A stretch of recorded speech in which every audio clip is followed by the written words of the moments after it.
ما خيتي مرة كركت شاجديتي أكدر بيرو دري ذنتي ما أتيرو ما عنده أككو كرميز أفنان مسوفة كنا لما قايمة مالي يرو ما عنده تكرتي وقرا تيرم تو كنا مالي إيه بينا لما قايل بكيتي نواجر شا أي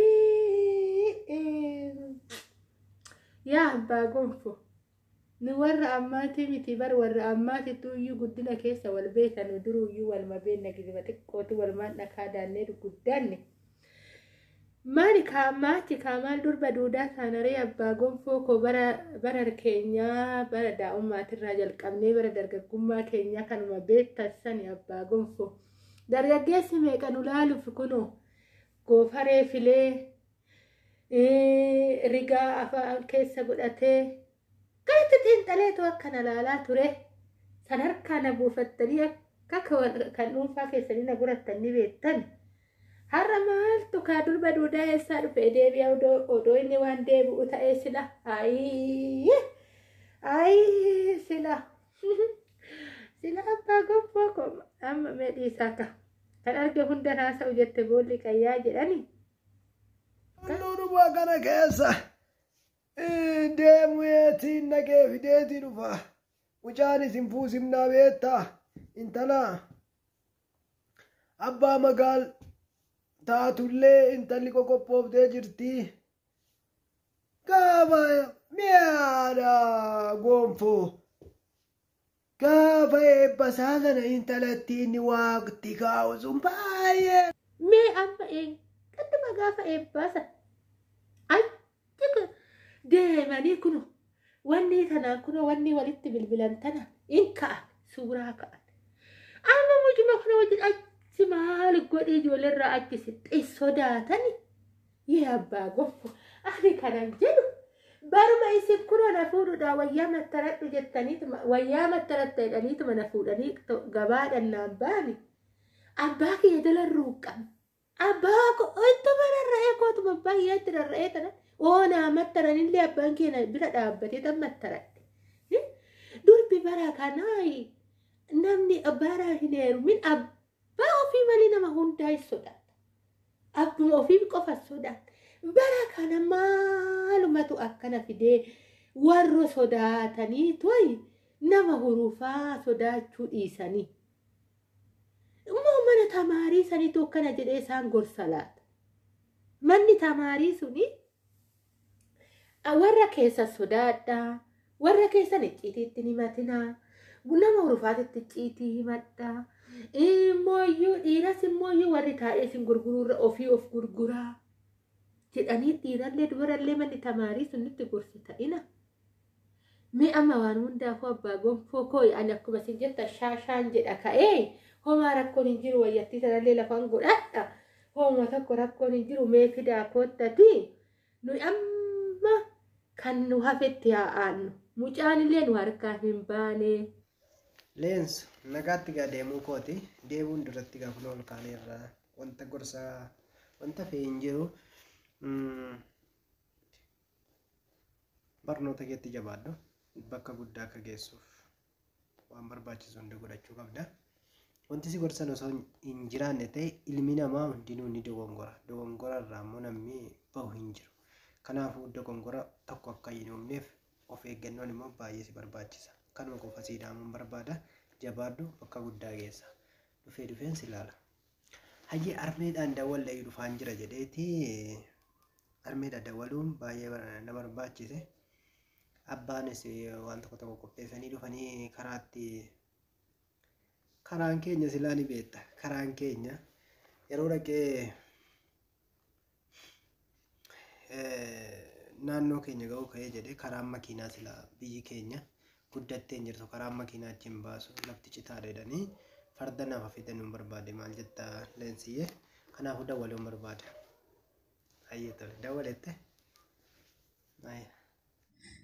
Eeyyeen anillee nu gaageetidha.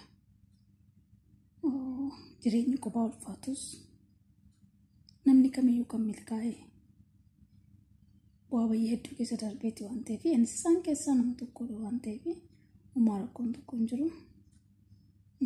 Ani nama jecha nama dagatu sinti. Kaayillee qaba. Waan mana beefis beeka waan ta'eef yeroo kamiyyuu immoo akkaataa na wajjin hin jirtu nan beeka waan ta'eef anas wanti na yaaddeessu hin jiru.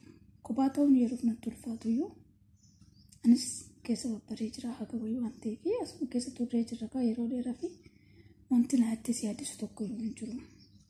Kanaafuu atilleen hojii gaarii akkasiif ta'uu fi akka immoo hojjetteetti milkooftee kaayyoof karoora kan kee kanaa galmaan keessee bakka guddaa geessuudhaan sababiin koo waan ta'eef gaafa sadarkaa kanarra geessu anillee akkati deemtuuf si jajjabeessuu hamilee si ta'uun qaba. Kanarratti immoo silkii wajjin haasofna.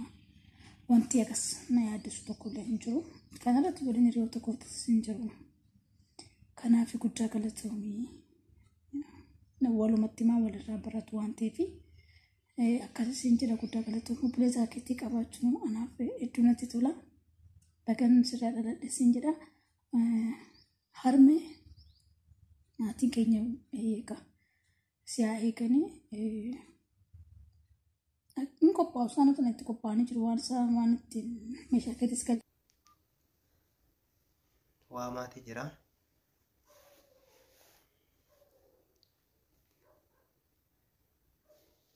Waa meera. Aloo harmee koo. Akkam jirtaa? Anis nagaan siif jira. Ilmi kan kee waan ati barbaadde hunda guuttatee barnoota isaa xumuree gara keetti imalaa jira. Mee maal jetta? Gammachuu akkamitti dhaga'ama? Ati dhufuutti illee nan gammada. Leensuu eessatti dhiifta? Leensuun nama jaanyuun namuma sitti dhalate taateetti bara. Biyyi naguma wantan barbaadu waan beeyyee miti shaantaa fudhadheen dhufaa jira. Eddeema karaa makiinaa citeetti shaantaa kiyyaa akkamiinan fidaa yoo nama na argitu moo fardoo homa tokko tuunaaf godhame jedheeti abbaan ni jira miti satti naa himiti kalas waan tokko kanaas irraa akka inni achitti dhufee rakkanne barbaade. Rakkoon hin jira.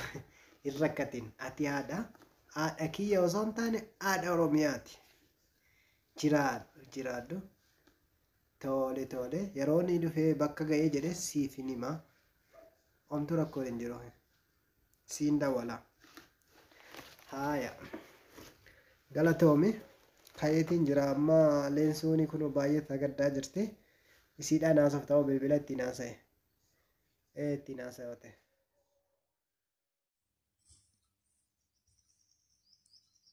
Mishu akkam jirtu harmee koo? Nagaa keetii? Ani nagaa kooti. Harmee gonfoon ba'ama qoosaa miti? Gonaa jettee waa tokko laa hin dhiphatne akkaataa dhiphattu beektaa akkasiin jedha inni. Amma waa'een koo si yaaddessuun qabu nama daa'imaa miti Mishu. Isa nan beeka harmee koo. Ijoolleen ofii yoomiyyuu umurii nagaa feeyyoo dhugaanii nuti siif daa'ima. Kanaaf immoo yeroo hunda si yaaddessuun qabu. Hin dhiphatin. Waaqayyo hin jira. Anis waaqayyo mannaaf kadhadhu. Bilbilaan wajjin haasofna harmee koo. Wanti si yaaddeessu tokkoyyuu hin jiru. Goffoon dhufaa waan jiruuf isaafillee haala mijeessatii isallee bakkeetti eegaa. Ishee harmishu waan akkanaa itti yaaddeen hin dhiphatin. Kanarratti immoo guyyaa siif hin bilbila. Goffoonis immoo na bira hin dhufa guyyaa boqonnaa isaatti. Kanaaf waan si yaaddeessu tokkollee hin jiru. Harmee koo akkan si yaadadhu yeroo hundaa hin beektaa miti. Harmee koo naaf jiraadhu. Umurii dheeraa naaf jiraadhu. Lafaatti jirtutti waaqayyo si wajjin haa ta'u. Anis yeroo gabaabaa keessatti akkan ijaarsa hawwiin qaba. Ishee harmishuu koo yeroo gaarii isiniif haa ta'u. Inni raaffatin immoo aabbaattis nagaa naaf dhaabe. Hedduun isin jaaladha. Tole harmee koo tole.